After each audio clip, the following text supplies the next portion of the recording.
Hi, today I'm going to show you how you go about adding a vertical scroll bar to your prototype, similar to how a website is normally displayed in a browser. So with this website, for instance, the height remains the same, but we can scroll through the page.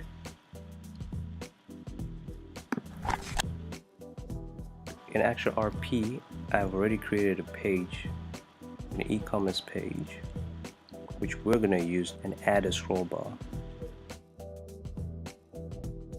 So what you do is you select the whole page,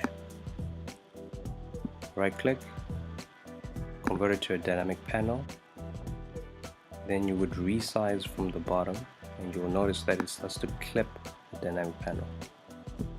Resize it to the height that you want it to be,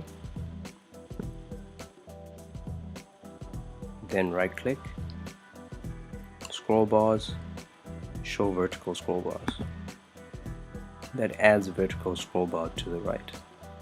When you preview this, your page is kept in position, and as you scroll, the page scrolls.